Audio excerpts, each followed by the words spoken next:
Hello everyone, welcome to this YouTube channel. So इस video में हम फाइलोजेनेटिक ट्री कैसे कंस्ट्रक्ट करते हैं। वैसे we have done it in the previous video also, but in this video it is kind of a revision video where we will quickly see how to make a phylogenetic tree, and after that how to interpret it.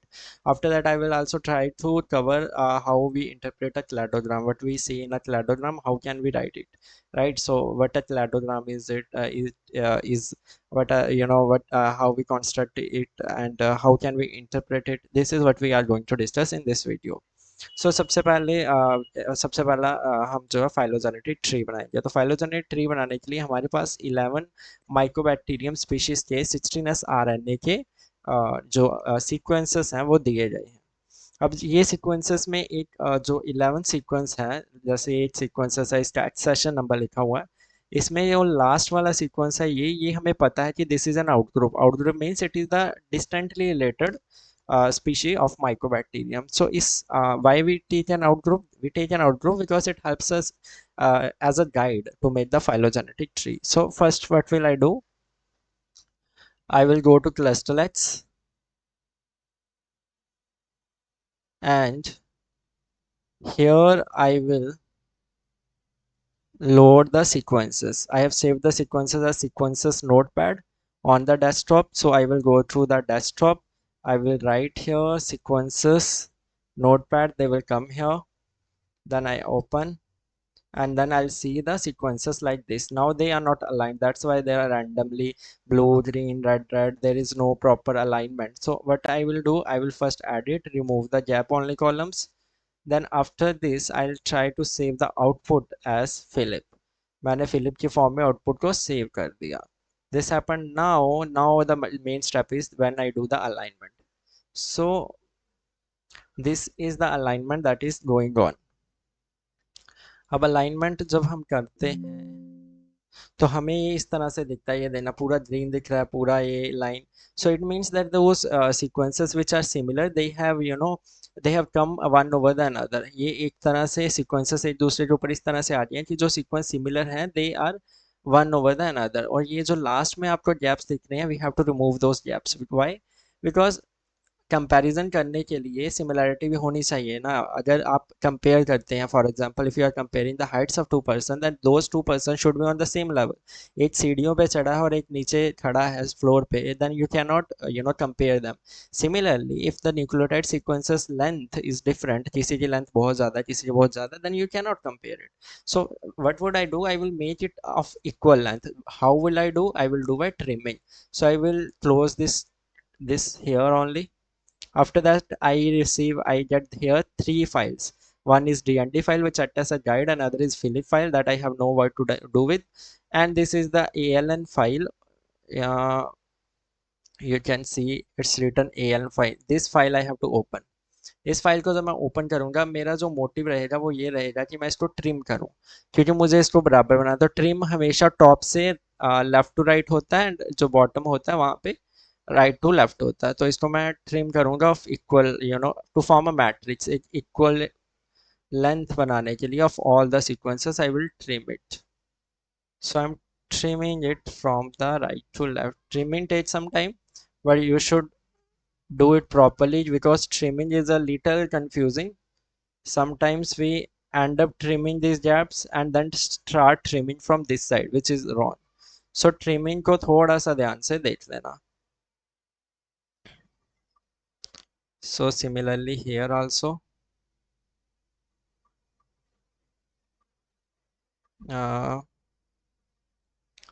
so trimming.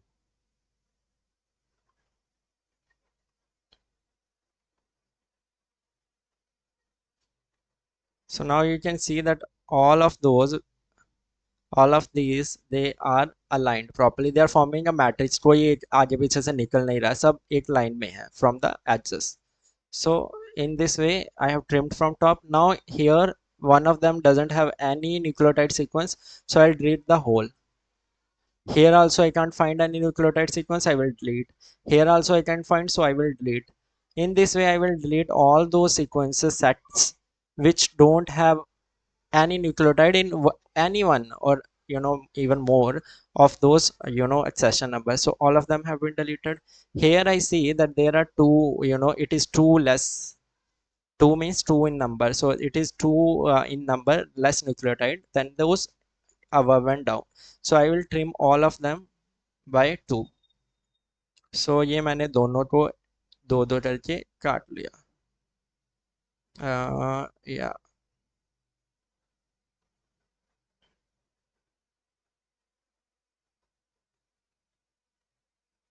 Hmm. In this way, my trimming is complete. Now, after trimming, I see that all of them have this, you know, have a proper edges. Not any nucleotide कहीं से भी कहीं निकल रहा है. अब इसके बाद मैं सेव करूंगा फाइल, सेव एज पे जाऊंगा and I will change its name as set trim and I will save it on desktop. Okay, so I have saved it. Now after saving, I just cross it. अब ये मेरे पास आ गया मेरा sequence. This sequence is what now have to align. अब क्योंकि मैंने उसको एक बराबर काट लिया, अब फिर से मैं इसको अलाइन करूंगा. So I will go to Clustal H. After going to Clustal H, I will load sequences, go to my desktop, set trim,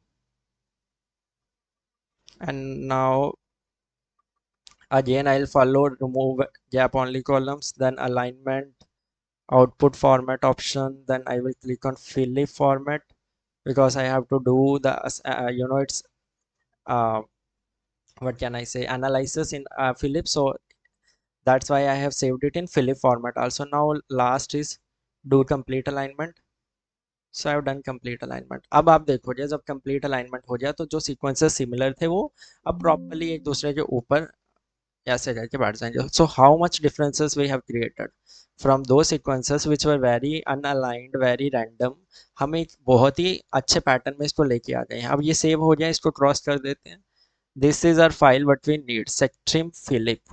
Now I will copy it. I will go to Philip, go to HC, paste it here. It is pasted here. I'll rename it. Rename करेंगे इसको. इसका नाम रख देते हैं ABC.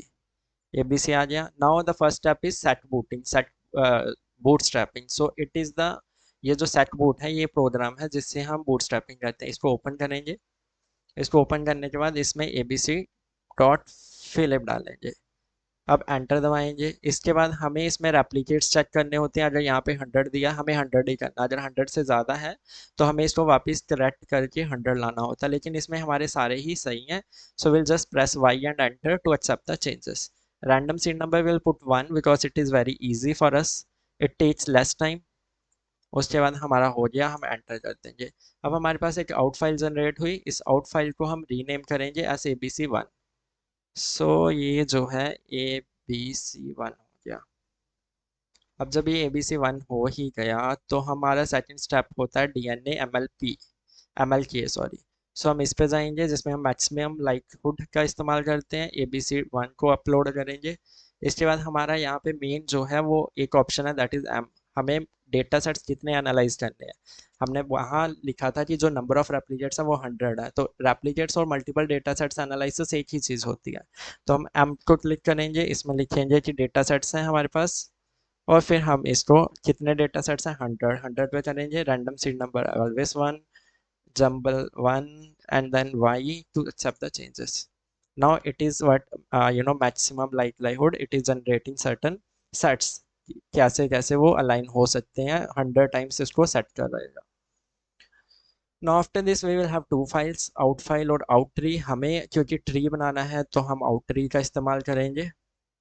अगर आप यहाँ देखोगे तो हमारे पास दो फाइल आ गई. मैं आउट ट्री को यूज़ करूँगा इसलिए मैंने इसका नाम चेंज करके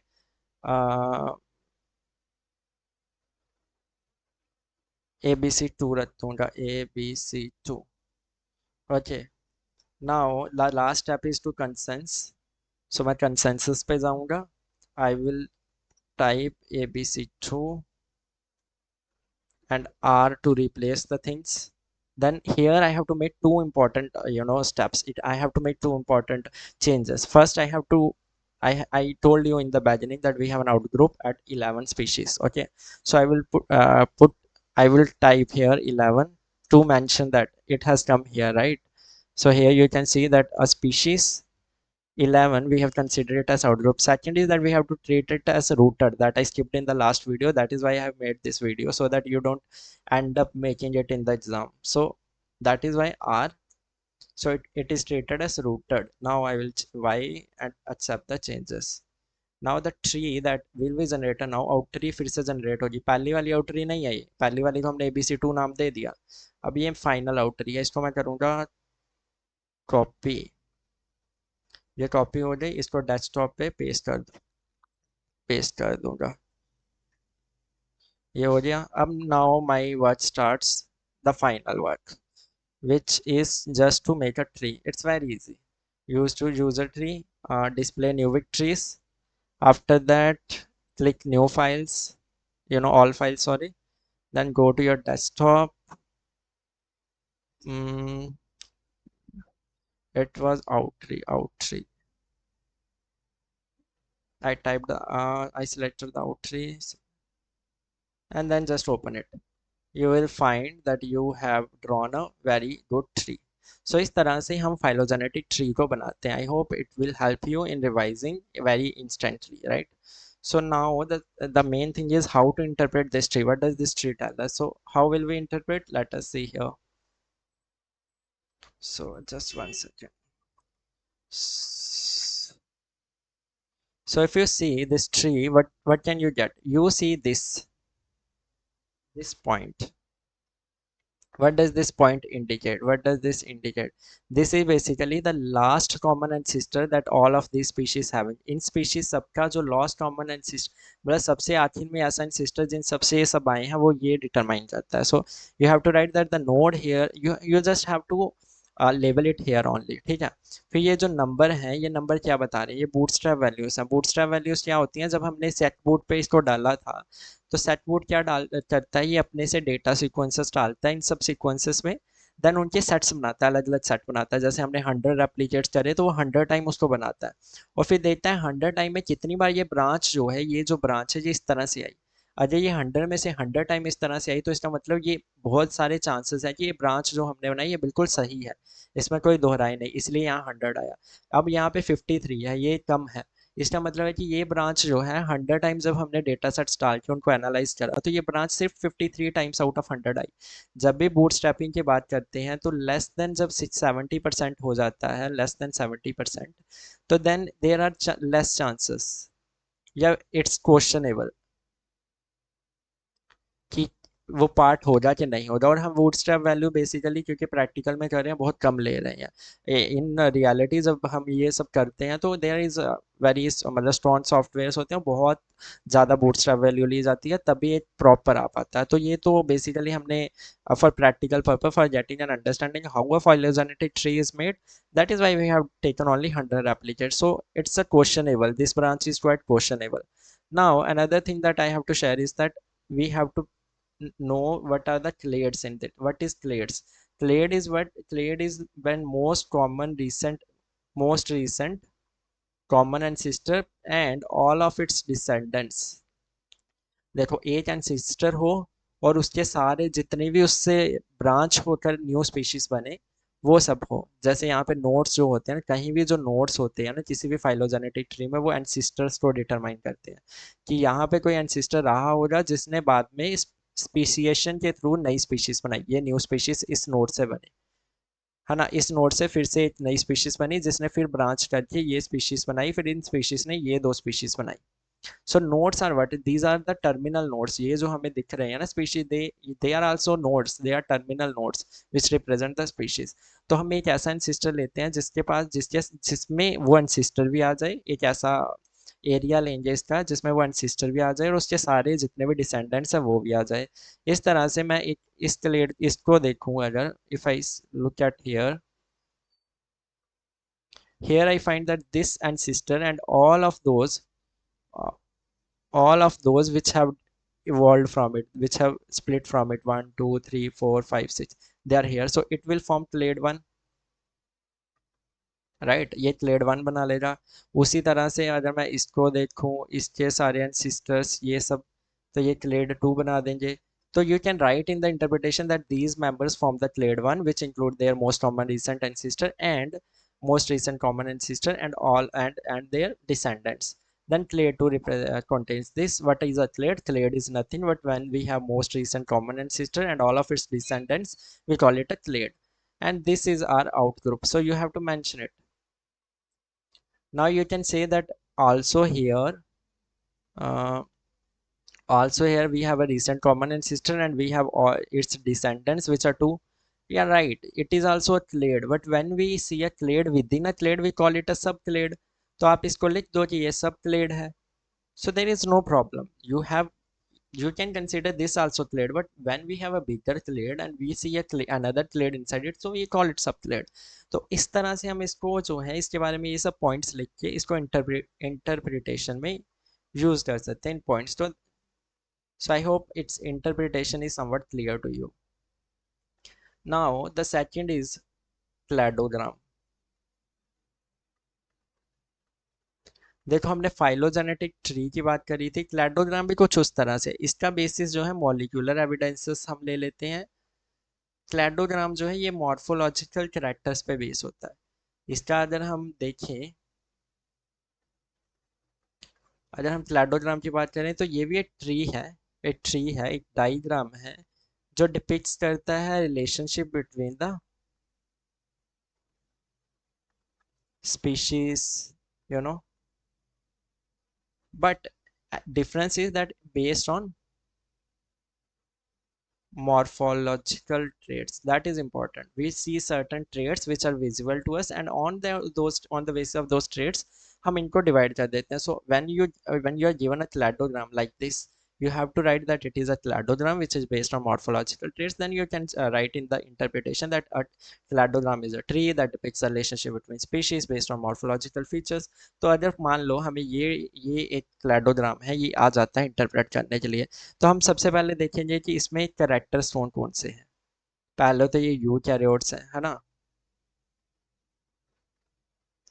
तो यूकैरियोट एक कैरेक्टर हो सकता है, लेकिन कैरेक्टर्स बेसिकली हम मॉर्फोलॉजिकल पे बेस पे हैं. तो हम इसमें इसको करेक्टर ना भी माने तो हम एक मान सकते हैं कि जो करेक्टर्स हैं वो वर्टिब्रेट से मेनली स्टार्ट हो रहा है. अब इसका मतलब क्या है, जिस करेक्टर के आगे जो नोड होते हैं, जितने भी नोड होते हैं उन सब में वो करेक्टर होता है. जैसे यहाँ वर्टिब्री है, वर्टिब्री के पहले नहीं, इसके आगे कौन सा नोड है, इसके आगे ये नोड है, ये नोड है, ये नोड है. इसका मतलब वर्टिब्री इन सब में प्रेजेंट है. ओके. फोर लिम्स जो है इसमें प्रेजेंट नहीं है. क्यों नहीं प्रेजेंट है? क्योंकि ये इसके आगे नहीं है, इसके पीछे है ना. इसके यहाँ पे होता तो फोर लिम्स भी होते. तो इस तरह से इन सब में फोर लिम्स हैं. एमनियोटिक एच की बात करें तो इन सब में एमनियोटिक एच है, इन सब में एच शेल्स हैं. तो इस तरह से हम जो है इस तरह से हम लिख सकते हैं कि इट इज़ कैरेक्टर्स पे बेस है. कैरेक्टर्स के नाम लिख देंगे, जैसे हम बोल दें कि यूकैरियोट्स होते हैं, ये कैरेक्टर है ना. यहाँ पे लिख दें कैरेक्टर्स, यहाँ पे लिख दें स्पीशीज. जैसे मैं स्पीशीज फिश लिख दूँ, फिर मैं लिख दूँ एम्फीबिया, फिर मैं लिख दूँ रिप्टीलिया, और यहाँ पे मैं लिख सकता हूँ यूकैरियोट्स हैं, वर्टिब्रे हैं, फोर लिम्स हैं. Then I can write amniotic H. Then I can write here fur. और जिसमें है जैसे यूकैरियोट्स ये सब हैं, सॉरी, तो मैं इनमें टिक लगाता जाऊंगा. वर्टिब्री फिश में, यस एम्फीबियंस में है तो मैं इसको ऐसे लगा दूंगा. Then four limbs. I think here in this diagram these nodes, these nodes contain the characters. So after, okay, so this cladogram is somewhat different. ये थोड़ा सा different है. ज़्यादातर जो cladogram है उसमें कैरेक्टर यहाँ पे लिखा जाता है और नोड जो है उसके आगे होता है, और इसमें जो है नोड के ऊपर ही कैरेक्टर लिखा गया है ना. तो इसका मतलब है ये नोड जो है ये एंसिस्टर है जिससे ये सारे बने, और इन सब में ये सब कैरेक्टर हैं. जैसे वर्टिब्री इन सब में है, फोर लिम्स तो अब एम्फीबियन में भी है ना ये वाला. तो हाँ, तो फोर लिम्स में हम वर्टि ये लिख देंगे कि एम्फीबियन में भी है, सब में फोर लिम्स है एक्सेप्ट फिश. तो फिश जब फोर लिम की बात आती है तो ये एक आउट ग्रुप बन जाता है. although we can't write it as outgroup right now because vertebrate also a character, तो इसको हम अभी आउट ग्रुप ना ही कंसीडर करें तो बढ़िया है ना। तो हम सीधे ही ऐसे करेक्टर्स लिख के और जिस जिसमें जो जो करेक्टर है उसको टिक मार के और क्लैडोग्राम के बेसिस पे लिख के कि cladogram is merely based on morphological basis. और इस तरह से हम it is use to depict the evolutionary relationship, the nodes represent the ancestors, characteristics are given adjacent to nodes which represent that the all the descendants of these have the same character। इस तरह से हम इसको interpret कर सकते हैं। एक easy सा क्लैडोग्राम देखते हैं जिससे और अंडरस्टैंडिंग हमारी अच्छी होगी। ये देखो, this is the cladogram which is mostly asked. इसमें क्या लिखा है कि फोर लिम्स जो हैं किन किन में है, तो रेप्टाइल्स में भी फोर लिम्स है, कंगारूस में भी है, डॉग्स में भी है, कैट्स में भी है। हेयर जिस चीज में है तो यहाँ पे नोड है, हेयर कंगारूस में या डॉग्स में या कैट्स में। तो हम पहले फिर से डेफिनेशन लिखेंगे क्लैडोग्राम की,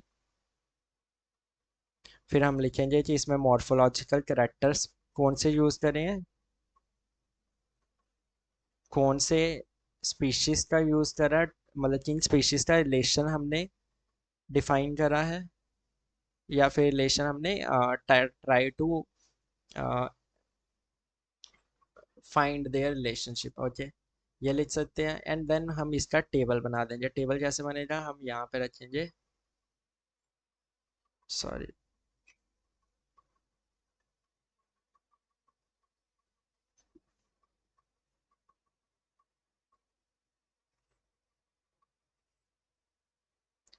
so if we write here I can write species and यहाँ पे करेक्टर्स लिख दूँ। जैसे मैं यहाँ पे लिख दूँ